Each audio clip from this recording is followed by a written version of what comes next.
Welcome to the Creative Agency Account Manager podcast. I'm Jenny Plant and I'm on a mission to help account managers understand the agency business and develop an entrepreneurial mindset in their role so they can show up as a commercially aware advisor to their clients rather than a reactive order taker. Welcome to episode 127.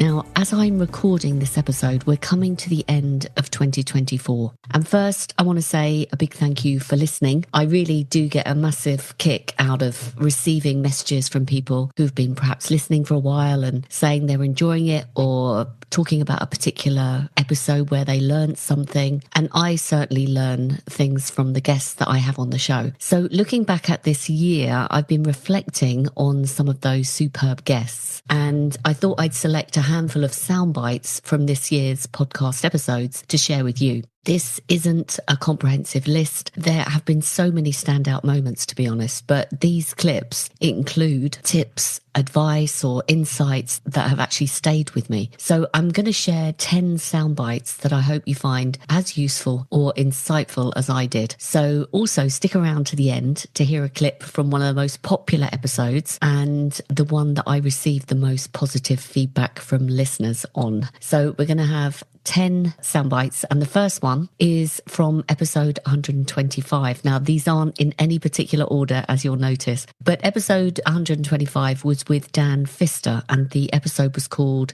How to Win Back Clients for Exceptional ROI. Dan came on the podcast to talk about how agencies are leaving a lot of money on the table by failing to reconnect with past clients. Dan is the author of $1 Million Win Back, and this episode he shares the compelling reasons why win-back campaigns could be the most successful and profitable thing you ever do to grow your business. He also shares a step-by-step guide to how to approach running a client win-back campaign and what to avoid, and also some of the results and examples of campaigns from many different types of companies who've been successful. So if you're not currently considering this strategy, you might want to check out the episode and also check out his book. But here's a short clip where Dan is sharing the results and the return on investment of running a client win-back campaign. The average ROI for an SMB was 97x, right? 485K is what they bring in, and it costs $5,000. That's 97 X ROI. The ROI, what the study found, it ranges from about 32x on the low end to 182x on the high end. And so on the low end, you've got companies that have got to spend a lot of money to win back customers.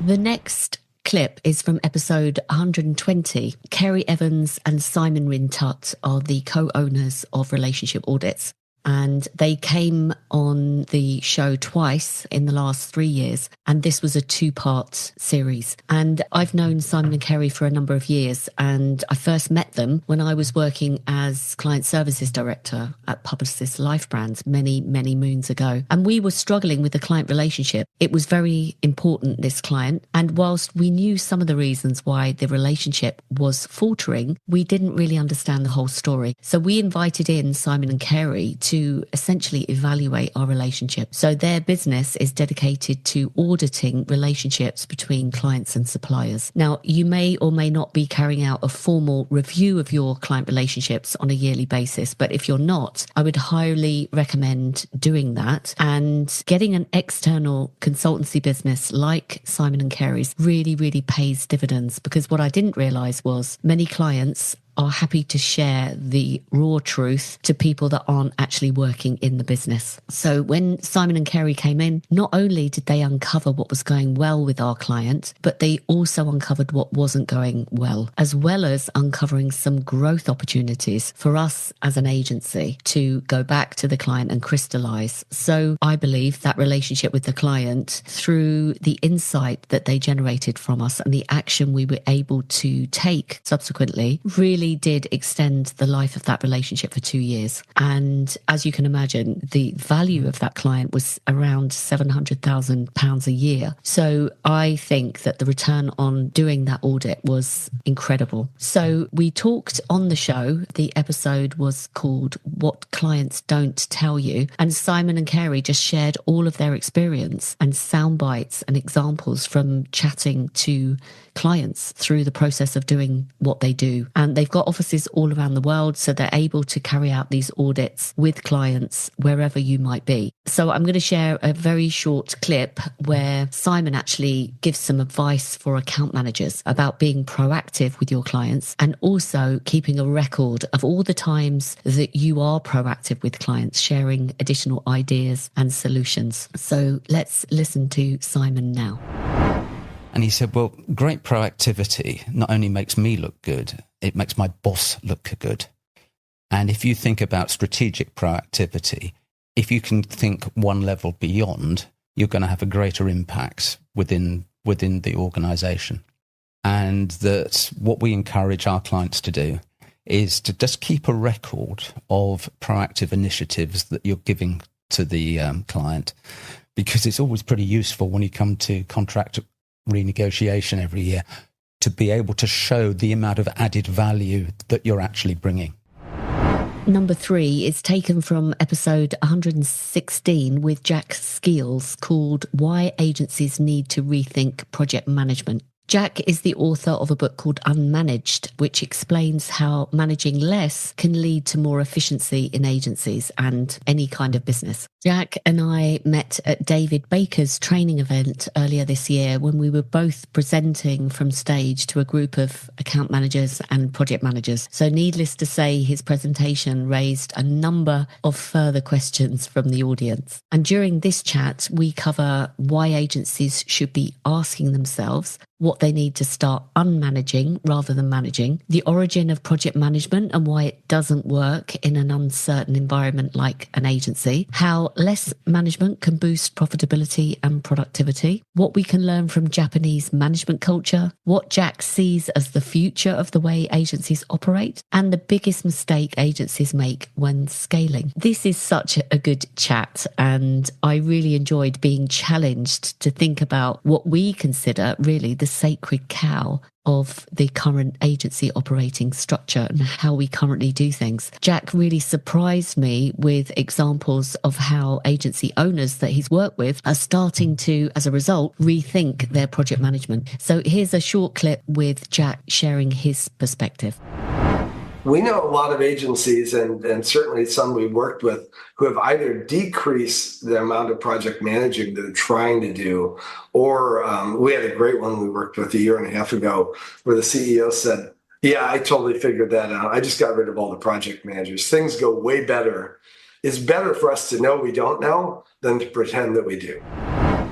Audio clip number 4 is from episode 117 with Tim Williams, called Why Time-Based Pricing Doesn't Work. Tim Williams is the founding partner of Ignition Consulting Group. He's been a consistent voice advocating for ditching the billable hour for as long as I can remember. I actually first saw Tim Williams speak at the IPA conference in London in 2016, and he was talking to agency owners then about why they needed to ditch the billable hour if they wanted a profitable business. I've been following Tim's work in agency pricing and positioning ever since. And for me, he has just been the voice of sanity. And I love reading all of his work. And if you're not following him on LinkedIn, I'd highly recommend you do so. So when Tim came on, some of the topics we discussed were why time-based billings doesn't work for agencies, how generative AI is only accelerating the need for agencies to rethink their pricing strategies. And Tim shared also key steps that you can take right now to start the transition to premium pricing. Now, Tim's business helps agencies and other professional service firms develop focused business strategies and also transformative revenue models. So here's a short clip where Tim shares why it doesn't make sense to charge by the hour.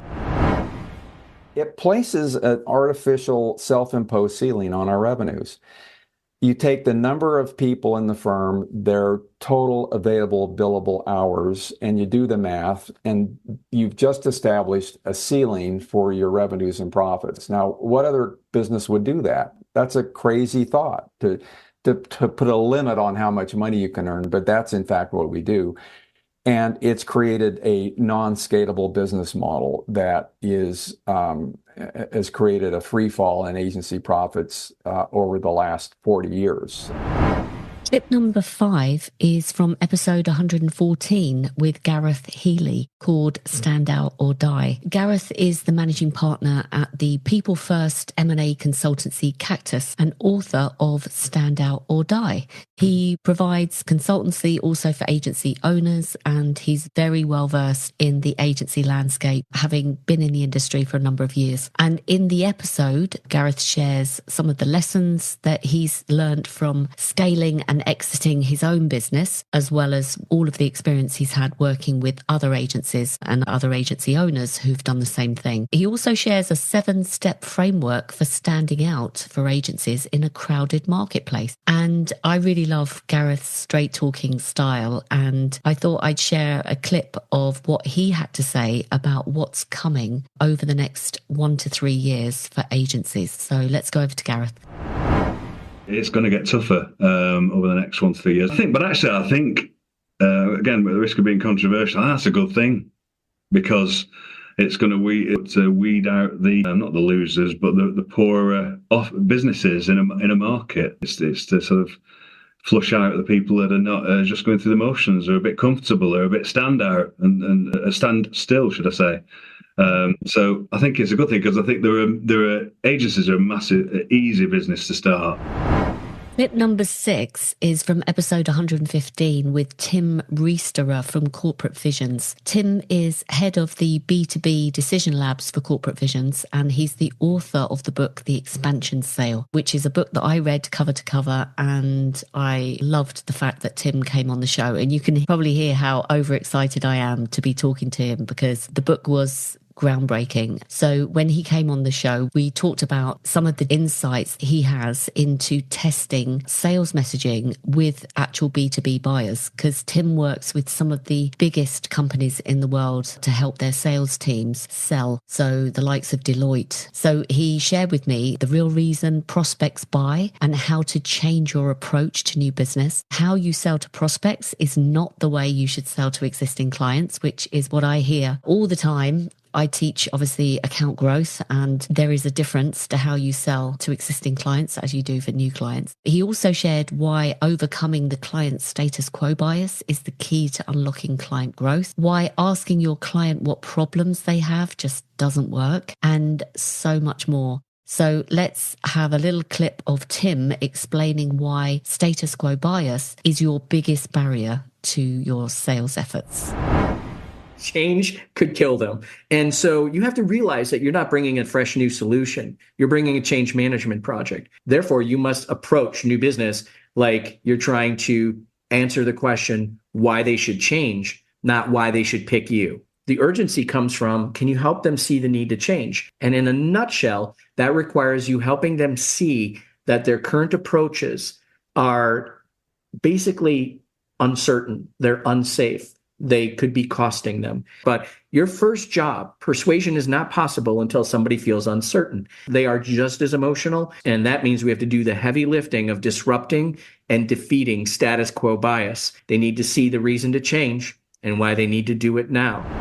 Clip number 7 is taken from my interview with Michael Farmer, who is an absolute legend. This is episode 109, and it's called Why the Agency Business Model Isn't Working. Many people know Michael. He's been in the industry for ages, and he's a management consultant, and he's the author of his first book called Madison Avenue Manslaughter, which was all about the demise of the agency business model. So he saw problems on the horizon years and years ago, and then Again, Michael spent 30 years specializing in the creative industry, and he's seen agency staff working even harder and longer hours with lower morale. He's also witnessed a decline in the marketing results that we generally achieve for clients and brands, and not to mention a huge drop in agency profits. So all in all, Michael paints quite a grim picture of the industry and its business model. But it's not all doom and gloom. In this chat with me, he did offer some insights into how agencies can address these trends. Now, Michael's second book is Madison Avenue Makeover, that documents the journey of the agency Huge, which is part of the IPG network,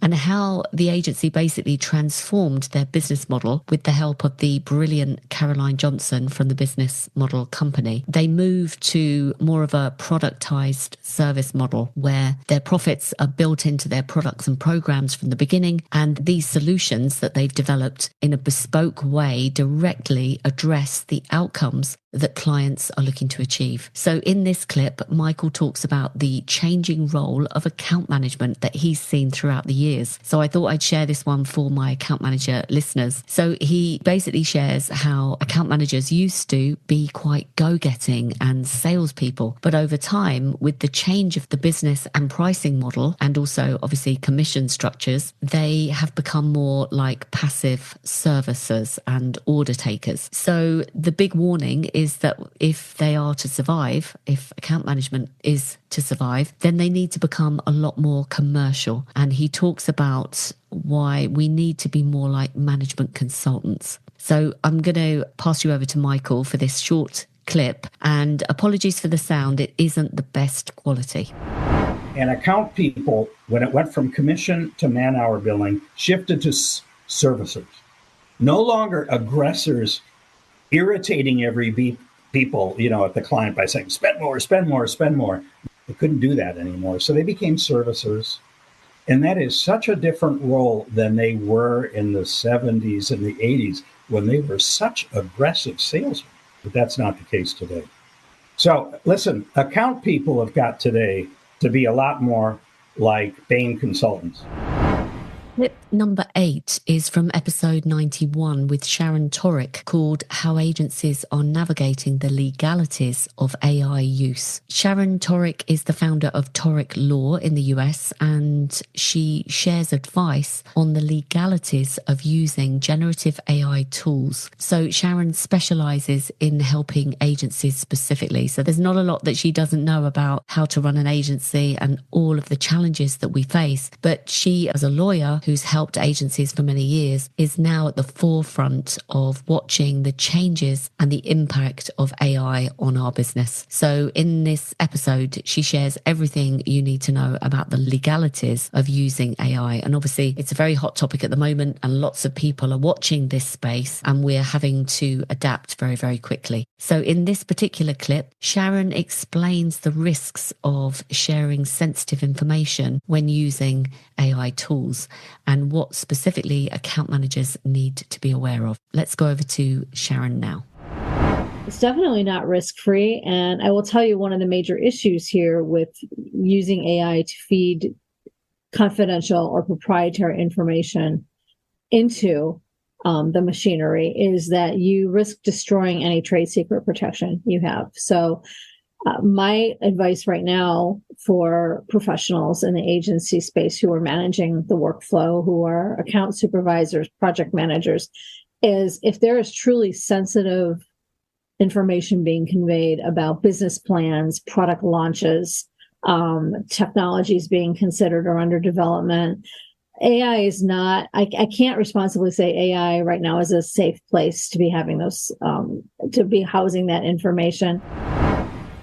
Clip number 9 is from episode 111 with the lovely Alison Coward, called How a Workshop Culture Builds High-Performing Teams. Alison is the founder of Bracket, a consultancy that partners with ambitious, forward-thinking companies to help them build high-performing and collaborative team cultures. She's a specialist in culture. She's also a workshop facilitator, a coach, a trainer, and a keynote speaker. And if you've ever seen Alison speak on stage, you'll know that she is always jam-packed, her speeches, of facts and figures that are really impactful. She's also the author of a couple of books, A Pocket Guide to Effective Workshops and Workshop Culture, a guide to building teams that thrive. Now, Alison works a lot with agencies, and she came on the show to talk about and share some brilliant tips and actionable strategies for how to maximize the performance of the team. She talked about things like why agency teams typically end up not working well together and how to address the issues, why creating a workshop culture is a solution to better collaboration and teamwork, how to make all of the meetings you have more efficient and effective, which is a massive time saver, and her 5-pillar framework for implementing a workshop culture in your agency. So it was jam-packed of lots and lots of tips, and really Alison breaks it all down so that it is manageable and you can implement things straight away. So I'd highly recommend you go back and listen to this one. And in this clip,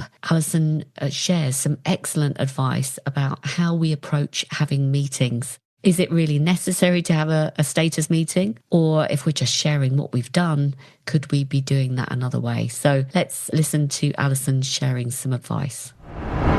And think, what is the best use of us and our clients being in the same space at the same time? And often it's not just reading off a list of this is what we got done, because actually you can share that in another way. What is useful to have a conversation about is, are there any blockers to us moving forward? Is there a problem that you're solving that we could brainstorm around today to kind of clear it up? What's kind of happening in your world, and is there anything that we can help you with? Those kinds of conversations could make that session much more valuable. So the final clip I'm going to share with you, number 10, is from episode 105. And this was with Benjamin Dennehy and Marcus Kalki, called How to Sell. Now, they are my most popular guests who have come on. They both came on for the second time, and this time together. So I had to kind of throw away the list of questions because it was a lot of fun, but it didn't go to script. So both of these individuals I've known for a number of years. They've both been sales trainers for a number of years and have worked with many, many agencies and all different types of businesses, tech businesses, finance companies, all sorts of businesses. And they really shared some golden nuggets to help you with selling your services. So if you are in new business, I'd really highly recommend you go back and listen to this one, because they collectively come together and share all of their sales wisdom and tips. And this episode, as I said, has received the most feedback from people who have watched the interview on my YouTube channel. So some of the comments you can go and read. Some of these comments were like, my God, this is some high level stuff, extremely inspiring. This is pure gold. This is a sales masterclass. My brain got fried. This is beautiful. These two guests are fantastic. Another great podcast. Bring them on again. So I really enjoyed the chat, and both Benjamin and Marcus shared so much on this podcast. So in this final clip, I'm going to hand it over to Benjamin, because he shares his experience of watching the way agency owners approach the sales process and why it's flawed. So please listen to this with an open mind and check out the rest of the episode for some fantastic tips about selling. And I would go on these meetings and they all did the same thing. They take their laptop and they've got this beautiful creds presentation. They spent hours, days laboring over it, making sure the punctuation's accurate, getting all the branding. And they start off with, this is why we were founded. These are our ethos, our values. This is what we aspire to. So they got all that vomit dribble, and then they give you all the stats, and then they give some case studies. This is what we did for Nestle. This was the brief. This is what we did. And this is the outcome. And they go through that, and everyone's listening, and the marketing director will be, well, that's interesting. They'd be asking questions. So how would you do that if you were with us? What sort of approach? And they're going on and on and on, asking all these questions, and everyone's getting on well. And you get to the end of the meeting, and the marketing director says, well, look, I don't have anything for you now, but you're definitely on my radar. Or actually, I've got a brief. Would you mind going away, working for free to come up with some ideas on what you think you would do for us if we were to work with you? That would be gold. they would push everything aside and they'd spend days for free giving away their ideas and initial thoughts. Now, I'm a prospect and I'm not an idiot. And if I had a brand I wanted to market, the first thing I'd do is I'd invite 4 or 5 advertising agencies to come and see me, because I know one thing. They won't shut up about telling me how they can help me. And between all of them, I won't need any of them. And so many advertising agencies used to say to me, I used to ask them, have you ever seen your ideas nicked? Oh yeah, it happens all the time. So why the fuck do you keep giving them away? Oh, this is the way you got to do it. This is what you got to do. So they have this mindset. And creative people by nature are pathologically driven to be accepted and liked and loved. Their entire existence is predicated on other people's validation. So they're not in there to sell. They love going home and saying, look, honey, I can't feed the kids, but I tell you what, they like me out there. So that's it. We've covered 10 of the audio clips. So thank you for tuning in to this compilation episode of the Creative Agency Account Manager podcast. I hope these insights and tips and sound bites have inspired you and maybe have reminded you to go back to previous episodes to have a listen to the full conversations. And if you'd like to be kept up to date with who's coming on the podcast, the topic we're covering, receive tips about account management, or to be notified about trainings I'm doing, you can sign up for my newsletter at my website, which is accountmanagementskills.com. And don't forget to subscribe to the podcast and to share this episode with someone that you think would also benefit. And I look forward to speaking to you on the next one.